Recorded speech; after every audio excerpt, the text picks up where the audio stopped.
Nous sommes ici à l'infirmerie du CMS Kakaveli où nous avons trouvé l'infirmier Kodjo Benossi et ses collègues au chevet de leurs patients.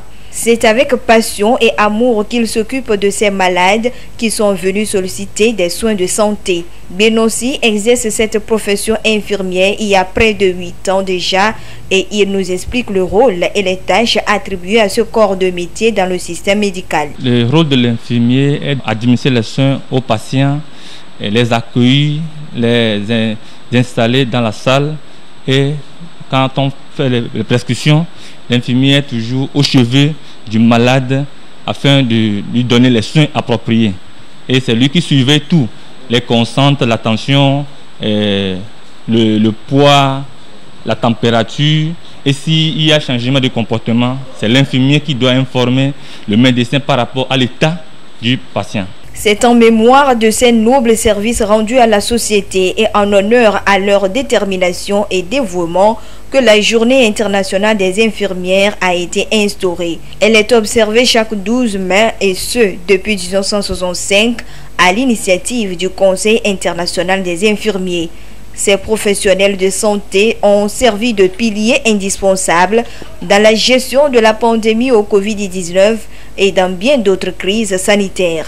C'est le lieu de parler des difficultés qu'ils rencontrent dans l'exercice de cette fonction. Dans le contexte de Covid, les gens n'arrivent pas à respecter les mesures barrières. Un patient que tu reçois qui n'est pas protégé, qui ne porte pas son masque, le personnel soignant est exposé et il est à risque d'être contaminé par la maladie. Si il s'avérait que ce patient ou bien cet accompagnant a le virus de Covid-19. Il y a beaucoup de nos collègues qui ont été infectés par le Covid-19. Il faut dire que les patients que nous recevons, des fois, ne sont pas patients. Ils parlent au personnel sans contrôler des fois leur langage. Ils ne savent pas que ça blesse, mais on sait que c'est leur état qui fait qu'ils nous parlent ainsi. Et on les comprend aussi. D'autres difficultés sont liées à la pénurie ou au manque de personnel infirmier, à leurs conditions de vie et de travail. Occasion pour les citoyens qui apprécient bien leurs efforts de formuler des doléances en leur faveur. À compter de leur premier responsable, je demanderai beaucoup plus de compréhension à leur égard, beaucoup plus de tolérance. Vous allez dans les hôpitaux, vous pouvez passer 30 minutes à 1 heure de temps sans que personne ne vous regarde. Parce que le peu d'effectifs qu'il y a, le peu de personnel qu'il y a, court de gauche à droite. Donc qu'on fasse d'efforts pour recruter des gens. Nous en avons besoin. Je prie énormément que les médecins, les infirmiers, tous ceux qui travaillent dans le corps médical, leur situation salariale soit revue à la hausse. Tout comme l'enseignant est important, l'infirmier est plus qu'important.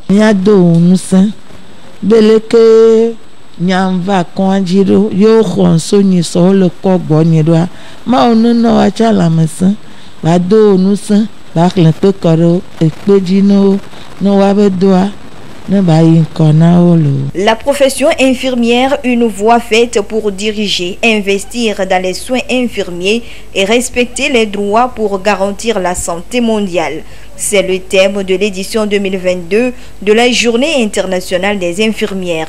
Les gouvernants de par le monde et en particulier ceux d'Afrique sont appelés à améliorer constamment les conditions de vie et de travail de ce personnel soignant pour l'accessibilité et la qualité des services de soins à la population.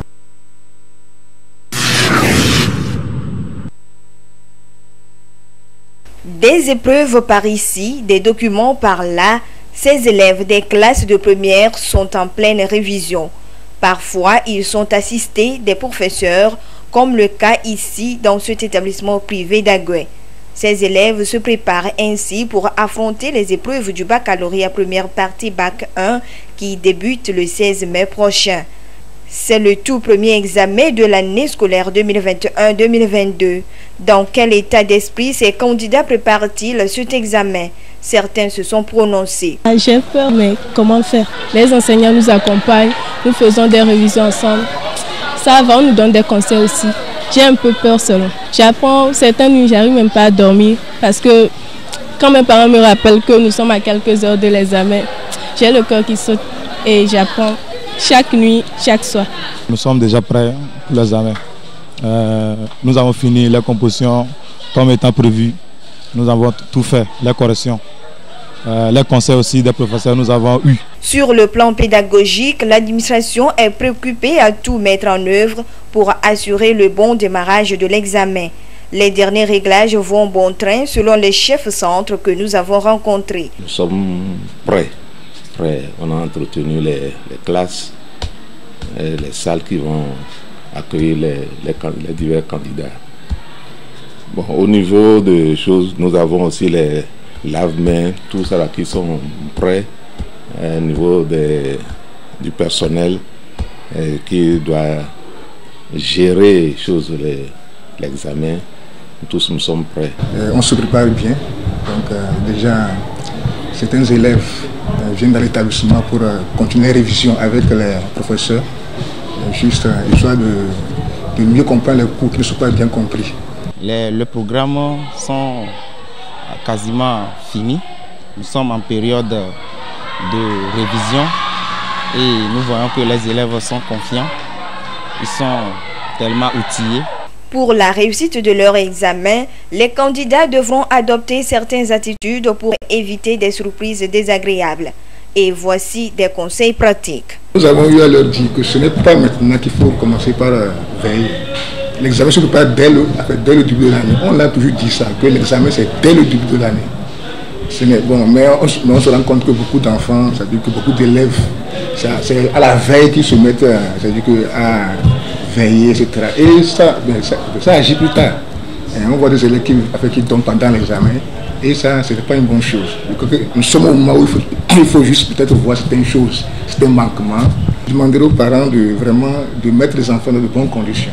Les parents doivent veiller à ce que les élèves ne veillent pas trop. Les élèves veillent trop. Il y a certains qui prennent des substances pour veiller. Donc nous voyons que cela dégrade leur santé. La direction a prévu de donner au moins 2 jours pour que les élèves puissent se reposer et puissent s'apprêter et affronter l'examen. Soulignons que cet examen du bac 1 2021-2022 débute sur toute l'étendue du territoire national le 16 et prend fin le 20 mai prochain.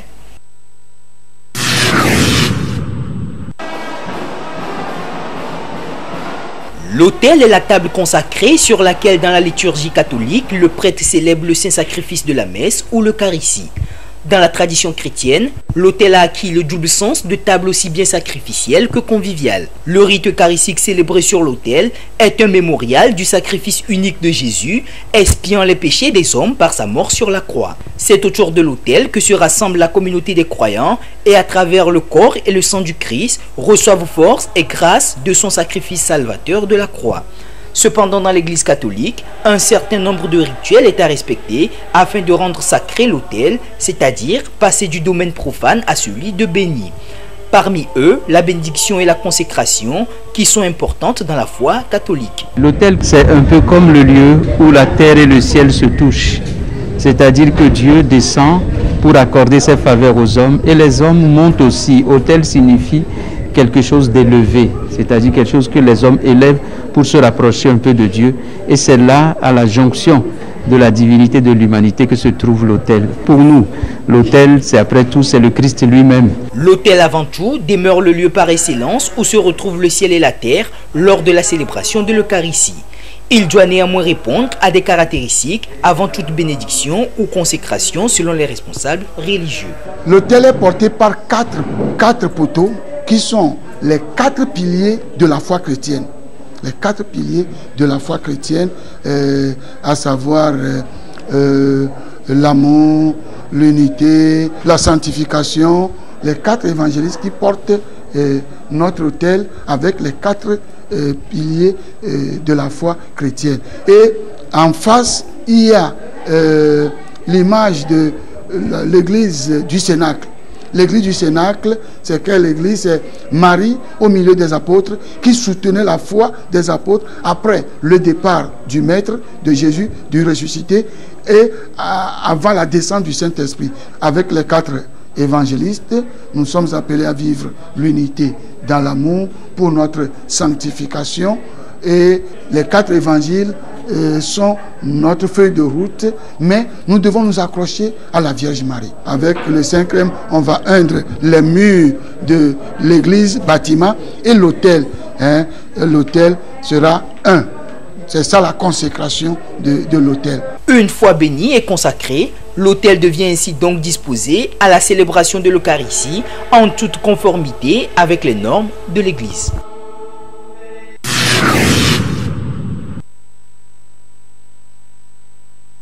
Près de 3,5 milliards de personnes dans le monde sont touchées par les affections bucco-dentaires. Parmi ces affections, il y a la mauvaise haleine qui constitue, selon les spécialistes du domaine, l'une des principales causes des consultations bucco-dentaires. Plusieurs causes sont à l'origine de ce mal. Cela vient des microbes que nous avons dans la bouche. En fait, dans la bouche, nous avons des millions, des milliards de microbes dans notre bouche. Il y en a qui sont utiles pour nous et il y en a qui sont nuisibles. Donc, les microbes à l'origine de la mauvaise haleine sont les microbes qu'on appelle les microbes anaérobies. Donc, qui n'utilisent pas l'oxygène en fait pour se multiplier. Et eux, maintenant, ils utilisent les restes alimentaires qui restent entre les dents quand nous avons mangé, qui restent dans les caries, les trous des caries, ou bien parfois certaines personnes ont des crevasses sur leur langue, donc ces microbes-là vont se tapir là-bas et se multiplient. Et quand ils se multiplient maintenant, ils produisent maintenant ce gaz, et le gaz-là, quand tu ouvres la bouche maintenant pour parler seulement, c'est la mauvaise haleine. L'infection de la gencive peut être à la base, que nous appelons la gingivite. Quand la gencive a une infection, la gencive est inflammatoire, rougeâtre. Pourquoi? Parce qu'il y a beaucoup de dépôts qui se sont formés sur les dents et parce que la personne n'a pas une bonne hygiène dentaire. Et à l'origine de cette mauvaise haleine aussi, parfois il y a des problèmes gastriques chez certaines personnes. Parfois, il y a des problèmes au niveau des sinus. Parfois, certaines sont des hypertendus et ils prennent des hypertenseurs. Certains hypertenseurs, là, ces médicaments, parfois donnent la sécheresse de la bouche. Il y a cette mauvaise haleine qui provient, on appelle ça mauvaise haleine matinale. Parce que la bouche a été fermée pendant tout ce temps, les microbes ont eu le temps de produire tout ce qu'ils doivent produire. Si rien n'est fait, cette affection peut entraîner des complications. Il urge d'adopter des comportements préventifs pour faire face aux maladies bucco-dentaires. L'hygiène bucco-dentaire elle est très importante. Nous devons nous rappeler aussi le brossage des dents aux adultes, aussi bien qu'aux enfants. Nous devons nous brosser les dents 2 fois au minimum, matin et soir. Et le brossage doit durer 3 minutes, c'est très important.